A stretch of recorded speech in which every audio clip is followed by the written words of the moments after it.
Hi, guys, and welcome to another episode of Herself. Today, we thought it would be really fun to do an episode where we talk about the things that you guys might not know about us. And I think all of us probably have these things where only the people closest to us would know of these things. Now, let me tell you, this is not an easy episode for us to put together because we say anything and everything on this podcast and on the internet. So if you follow us closely, you really do know us pretty well. If you listen to this podcast, you really do know us pretty well. But we found a few that we think would surprise you. So I'm going to start with one about Abby. And this is called She Truly Sometimes Thinks That Things Don't Apply to Her. And you have to convince her otherwise. The reason this one surprises me, she's such a nice person. She's so down to earth. She does not think she's better than a single person. But when she doesn't like a rule that is put in place, she just does not want to follow it. So, for example, recently on her side of town, there's been they're basically fixing these trails. Yep, there's some species that have taken over, so they're trying to burn them down in order to make sure that they don't take over the native species. Sure. Yeah. Absolutely. Yeah. And that's important. And so they had to close her favorite morning dog walking and running trail for, It was supposed to be 9 weeks. 9 weeks. 9 weeks. It's a long time, you guys. The way that she was so devastated about this. And then obviously when you're friends with me, I'm like, you're fine. When she has a real problem, I'm very, very nice. When she's got a fake problem, I'm like, honey, it's a life. You gotta grow up. You're fine. So this trail is going to be closed. She talks about it for at least a week. Just like, do you guys think that I can't go on that trail? Very, very clearly marked signs that say, do not enter. Even signs, full barricades, full on gates that are blocking you from said trails with signs in the middle of them, orange and white, and you cannot miss they them. say the reason.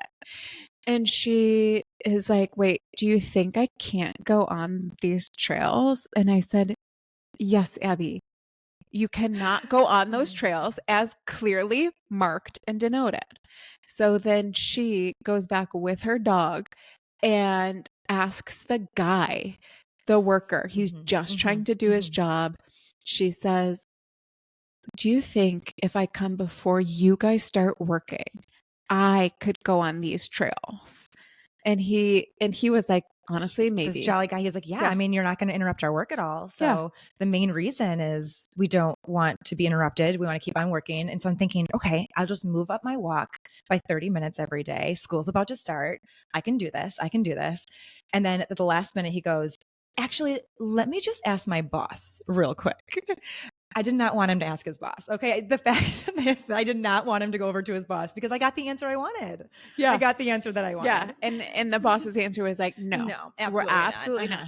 So and this is just one example. She does this. I don't want to, when it's inconvenient to her life and something she really, really likes, she's a creature of habit. You have a very hard time changing your walking path. And she will really try. But the thing is, you want someone else to stamp it for you. Because I can't be naughty in my own mind. You want Amy to say, yes, I think you could actually go on that. And I'm like, absolutely not. I would never. Making this better. And that leads us into one of my first ones, which is I am a rule follower. I am literally will not do anything illegal. I have no interest. I don't want to take like a tax break that isn't appropriate. I just would never. I'm like, I just don't want any part of it. I'm not going down with you. I will churn you in. I don't care. I'm not doing it. I am not a jail girly. Like, I know I don't want to go to jail. I love my freedom. I love my life. Like, there's no reason. Not that I'm thinking of doing any crimes, but I'm just saying I'm not doing it. So much so, I am turning you in if you try to involve me. Like, I would turn you in.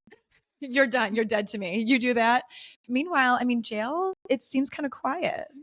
I'm I could read so many books. I could work out every single day. You in a little cell, you would die. I would make the right friends. I wouldn't be able to last. I wouldn't. I don't There think wouldn't people be. would- There wouldn't be a way to do it. I would try to apologize my way out of it. Do all the community service I possibly could. Okay, what else for you? What do you think these kind folks don't know about you? Well, the things that are overwhelming to me, some people might look at them and be like, Abby, just go ahead and do it. I mean, very, very simple things. As Amy rolls her eyes. Things like setting up a robot vacuum. You guys, I got this robot vacuum for a Prime Day. So excited about this. The fact that it stayed in its box, because I looked at the directions one time and there was too many of them. But did you really look at them? Because here's what I think. Here's what I think happens. You literally just the thought of it is overwhelming. Well, that is true. And you're just looking for any piece of evidence that confirms that this thing is overwhelming. It's like one of those things you get on a Monday and you're like, I'm going to do this on Saturday. I'm going to give myself the week to just sit on this. I can't possibly open up the box and do it tonight. Saturday comes, I open it up, I look at it one time. 3 seconds later, nope. I look at the calendar, see when my in-laws are going to show up, knowing that my father-in-law is very, very handy, and being like, you know what, I could wait 3 weeks. I can wait 3 weeks. I'm gonna just wait. That's what I do. Her father-in-law it needs to do everything adult for them, basically. And then I'm always like, oh, does daddy have to come save you? Yes, daddy does. Do you want me to come over and put this vacuum together? Because I know, because I'm a very capable human, like I can do this. No, and same thing with a new driving route. So you were talking about breaking the rules. If a driving route is under construction, something that I take every single day, I would rather just turn around and go right back home than try to figure it out. Like the overwhelm of, and I'm already a bad driver. I should say I'm an okay driver, but I'm really, really bad at directions. the how bad I am at directions makes my driving look okay. Yeah, you know. So if there's ever anything that a detour or, take this way instead of that way, I mean, I'm game over. So it's interesting because you are just kind of a fragile girly. Yeah, sensitive soul. And so the fact that the last 8 weeks, because the trail effective, I mean, as we're talking about this, it literally opened 2 days ago. So I'm very, very happy with that.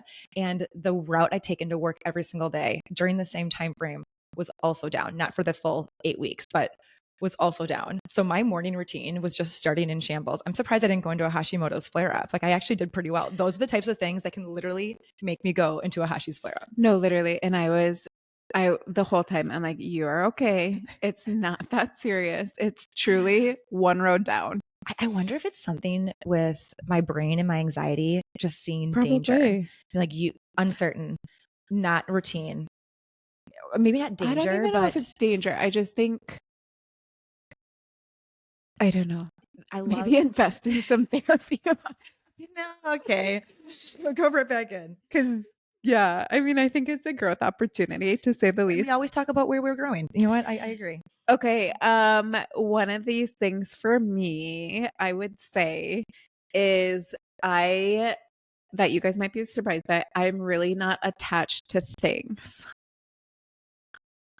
I mean, I'm an influencer. Mm-hmm. I sell people things. We're building this house.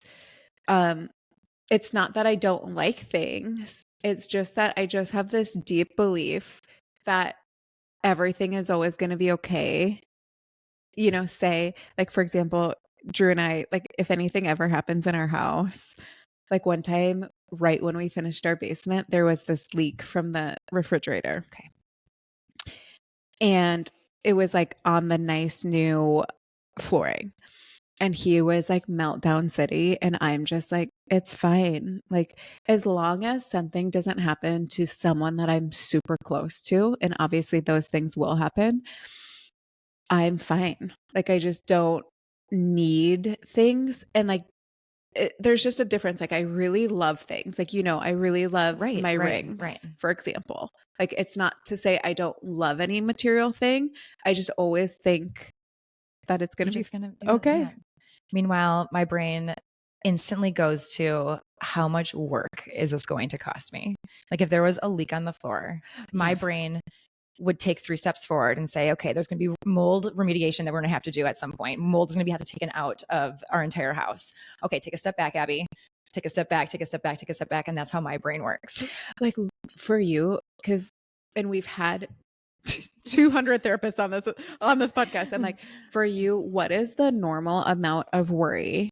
And where is there still some anxiety coming through? Anxiety is normal. There is just an amount of it that isn't. And then for me, sometimes I think Drew wants to like put the paddles on my chest and shock me Like, this is so that I care about things more. But that's how my dad is. So I think just the environment, there's so many things that come into play. The environment you grow up in, my dad always thought everything was fine. And so you just heard that like over and over and over again. Yeah. I just think like that book a couple years ago, I think I can figure out anything that's in front of me. So I'm like, we can figure it out. We're going to call the contractor because this was just finished. We got to get him back, whatever it is. Yeah. I think with water, as soon as you mentioned water, that's like one of my triggers is flooding. So water and fire, because our family's house had a huge house fire when I was a senior. And so whenever I think about fire, I'm like, I know the damage it can cause. I know that, I mean, we lived in a trailer in our backyard for a summer with 4 people and a dog. Like it was not comfortable. With water, we had our rental property got flooded a couple of times and there was mold on the entire house. Like it was thousands and thousands of dollars and tons of health issues. Old like it was a very, very old house. I think it probably already had some mold. It wasn't from that part, but like my mind literally goes back to those pieces. And I would love to just remember, like, did I have that kind of anxiety before the first flooding happened? Because I don't feel like I was always this anxious. I don't think I was always that nervous, but then that house had so many issues with it. I mean, I bought a 100-year-old house when I was 22 years old by myself. So like I didn't have somebody to like help me. My parents weren't handy. I didn't have my father-in-laws yet at that point in time. And so I had to do a lot of things on my own. And then a lot of things did also go wrong over and over and over again. Some people do think like worst case scenario right away. Yeah. And like, I do think there's part of your brain that once you're in that habit, obviously your brain goes there right away. Drew's very much like that. He would tell you guys, he's very open about that. My brain goes to, it's going to be okay. Like that's just like my inner dialogue. So when anything happens, I just think it's going to be okay. When I actually read it just yesterday, so funny that you brought that up. I read just yesterday that when a brain thinks worst case scenario, it's actually a protective mechanism because then it never happens. So your brain's like, see, if you think that way, then it's never going to happen. That's what Drew always says. Yes. He says, if I put my expectations on the floor, like there's no way that we can't meet those. And I'm like, that's so crazy. I put my expectations in the sky and then I just try for them. And then if it doesn't happen, you're like, it's still okay. It's just, I think it's a lot of nurture. It's probably some nature, the way that all of our brains work. Piggybacking off of that, one of the other things that Abby and I talk a lot about is the way that we both spend money. And something that might surprise you guys is the fact that I love to shop. I mean, we're going shopping after this. I love to shop. I love to put together outfits. I'm literally sourcing every decoration for our new house myself. I absolutely love it. I always have. I love picking things out. I don't love to spend a huge amount of money, and that dollar amount might be smaller than you think. So for me, like anything that's above $200, like I really think about it. I really pause and I think about it, and I'm just not one of those girls that's just, Jesus take the wheel swiping my credit card. Like I'm very thoughtful on bigger purchases because I just feel like a big purchase to me is really a commitment. Okay. Like, do I want to commit? Because I feel like if you're going to buy a $4,000 purse, and this is just my opinion, I just think about like, am I going to love this and use this enough for me to feel like it's worth it? And so for me, a lot of like designer priced things, I just don't think that shoe is going to bring me enough happiness as these Nikes. Like, I just don't think that, having red on the bottom of my shoe is going to make me that. And for some people it does. And this isn't a judgment on those people. I just don't have that gene to think that like the higher the price, the more happiness it's going to bring me. Like I really want to deeply love whatever it is. So a thoughtful purchaser, and honestly over $200, I am telling you, it's going to be hard to sell it to me. It's thinking about it. It's talking about it with your friends. It's putting it in your cart. See, I don't even talk to any of you. I literally have a deep knowing in me. I know if I think like, yep, this feels worth it to me. And when we were talking too, not to turn this into a therapy episode, we don't come from very much money, either of our families. Drew's family either.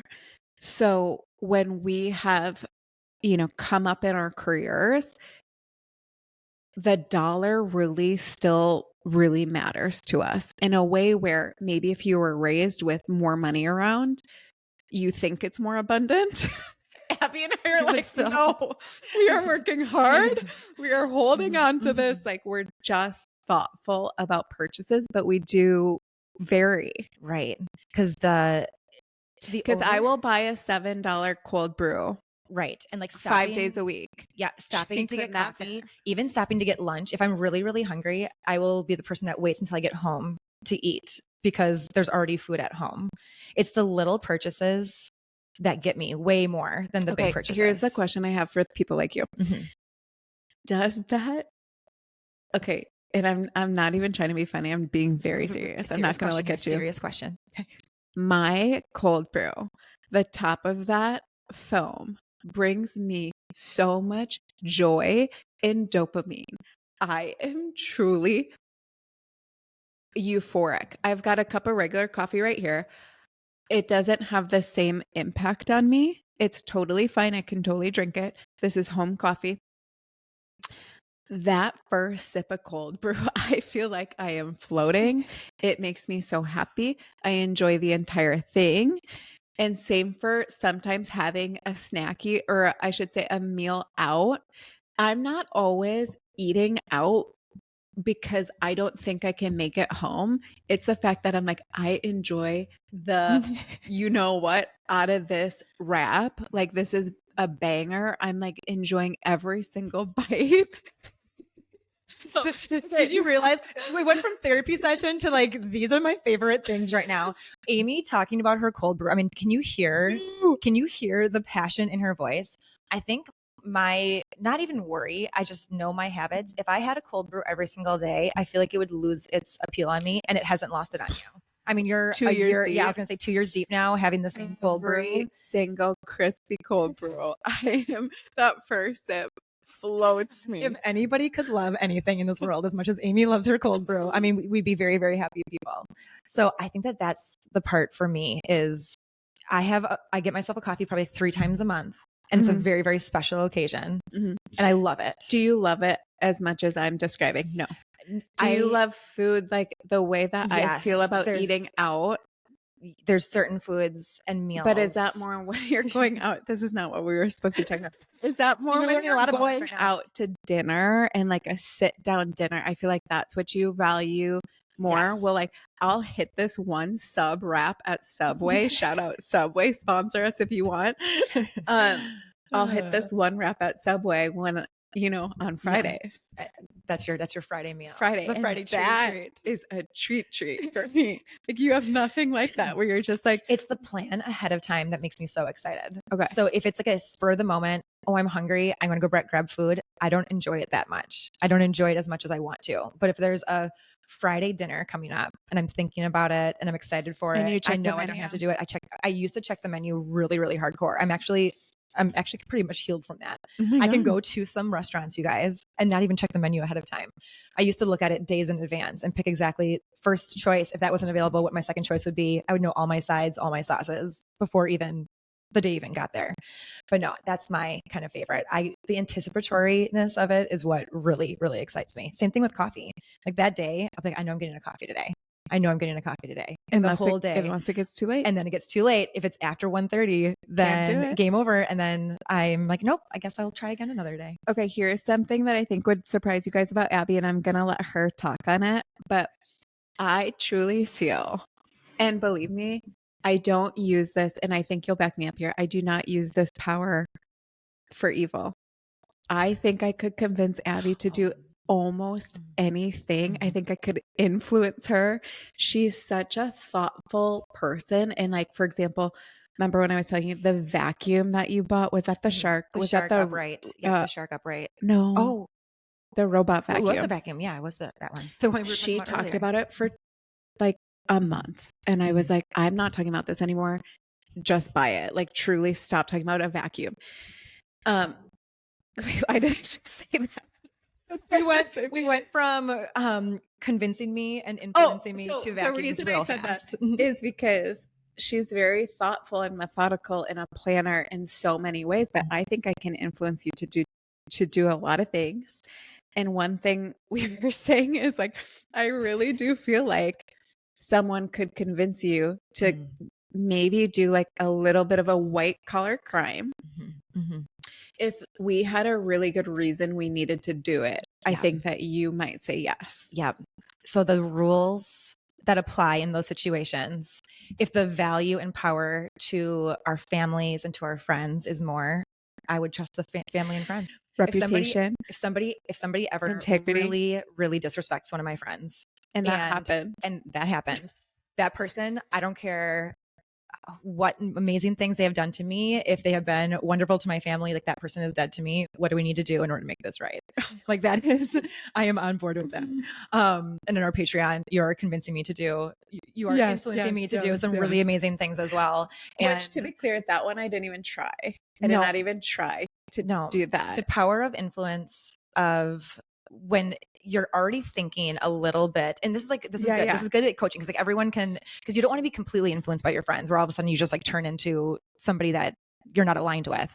But when you surround yourself with really good people, really good friends, really good family members, and you're constantly around them and you see how well they're doing and where like you could possibly have some growth opportunities, I think that's where having those friendships and having them influence you can be really impactful in a really positive way to yourself. So yeah. Okay, this next thing, I think you guys actually do know this, so this is my bad. This is my bad. But I watch the news every morning. And if there's something big going on, I'll even get more news, to the point where I do have a little bit of an issue with like doom scrolling. Like if something really sad or bad happens, I really go down. I want to just like understand everything. I could tell you like a lot about the person that did it. Like I just get into these rabbit holes where I don't think I need to be in there. You get like the why behind the why behind the why, the story behind the story. Well, some of the stuff that happens in this country especially is very scary, like to be a mom. And so you're just like, I don't know, almost like trying to make yourself feel, and it doesn't even make you feel better. I don't even know why I do it. I think it's just a coping mechanism. Like I just do it. Abigail Green, she very much more healthily reads I know how bad it makes me feel. One New York Times recap small email every day.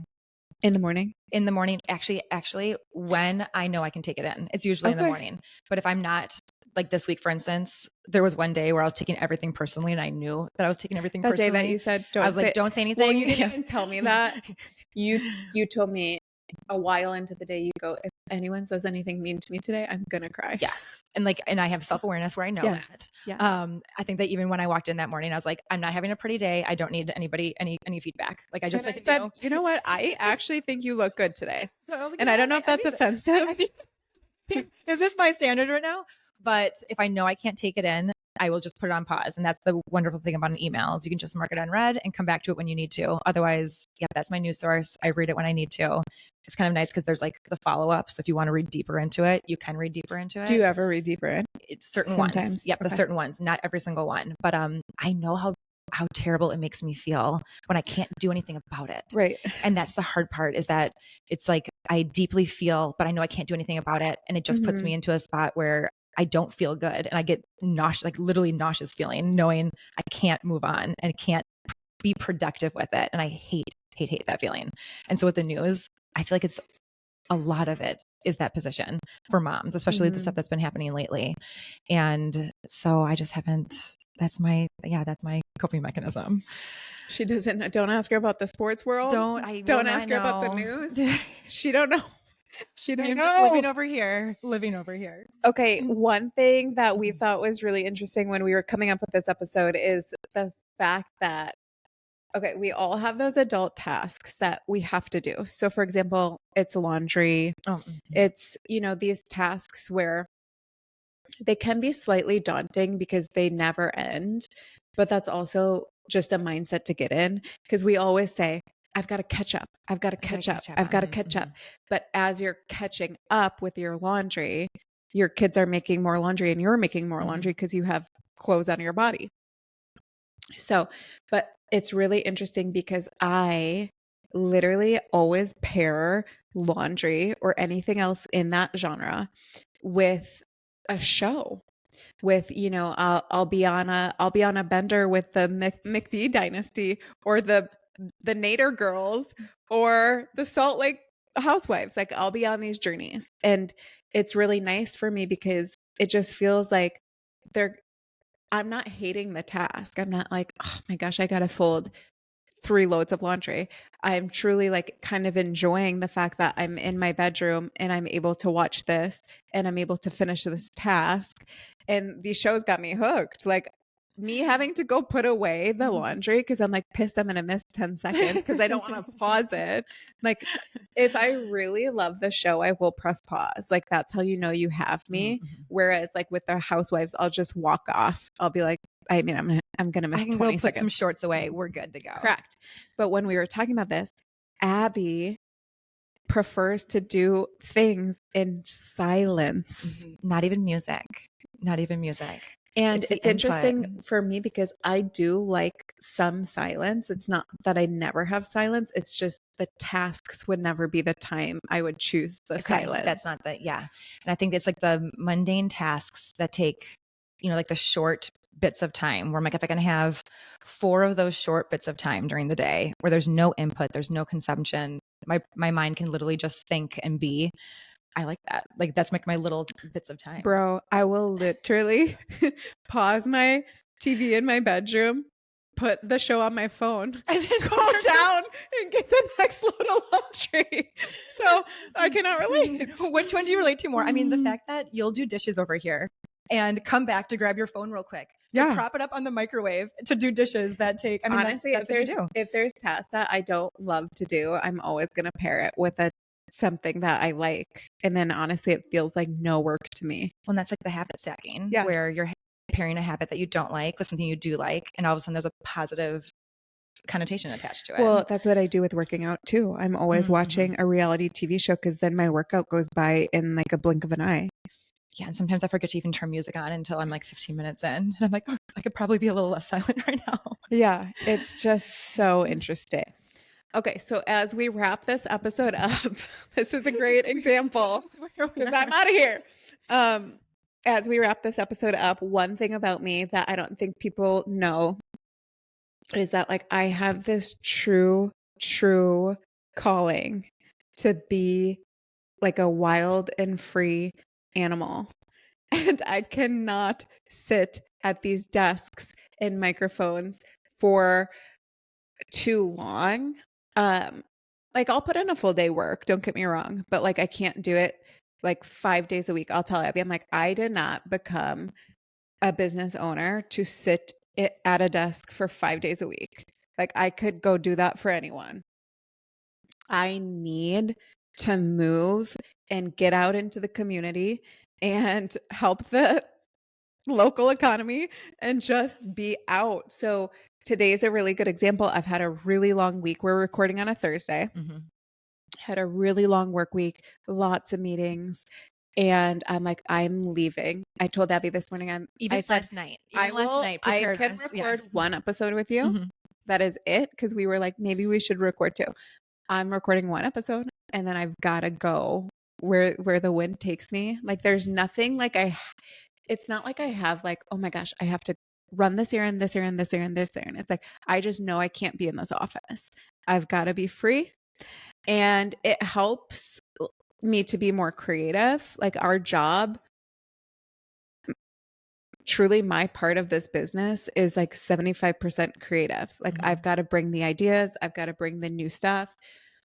I can't do that if I'm sitting at a desk thinking, what would be a good episode? Like a lot of times our episodes we're walking, Amy's driving. I'm in on the a shower. Friday. Like that was especially for a long time. Though, so, you know, I know that can't apply to everyone. Of course, I was also a nurse, you know, slinging medications, like, but that too, I told myself when I was going to college, and maybe no one can relate to this. I'm like, I cannot have a job where I have to sit at a desk. I know I can't do it. I know from this high school experiment, that's not for me. I don't want to be like a businesswoman in a suit at a corporate setting. Like I know I can't do that. So the careers I chose were personal trainer, on my feet all day, interacting all day, moving around all day. And then I became a nurse, on my feet all day, chopping it up with my coworkers, having such a good time, loved my patients all over the place. You know, the amount of steps I got at that time in my life was insane. And then here, actually now in this part of my career, this is the least active job I've ever had. And we walk for a half hour every day. Yeah. It's not to say we don't move, but I'm like, my spirit needs to leave this place more than Abby's spirit needs to leave this place. Well, and with Amy, I mean, it could be her body physically being like, we're going right now. We're in the middle of emails and it's like, oh, okay. Yep. We're leaving right this second. Let's go. Amy's literally out the door, already in her car, ready to go. I'm still like packing up my stuff, putting my shoes on because Performance on. I'm waiting. Abby's still in the office. I'm like, I don't care what you're doing. I can't be in here anymore. And then another funny thing about Amy with this is that if her body isn't physically leaving, her mind for sure is. So exiting the conversation is something very, very common for Amy. And she doesn't do it rudely. I mean, especially in like this group, she'll be like, I'm sorry, I was not listening to you at all. Yes. So can you please repeat? Because you were physically there, but you were not there. Well, we do think I have some attention struggles. And then someone can say something to me and I go, I am so sorry. I was just so distracted. Can you say what you were saying again? And I do try to minimize that. Yeah. But it does happen. Yeah, it does. And so just a wild horse at heart over here. Yes. You got to get out. You got to, you know, be a little spontaneous, have a little fun. Life is short. I hope you're listening to us on a walk if you can. And have a great day. There we go. Gotta go. Leaving the conversation. Bye.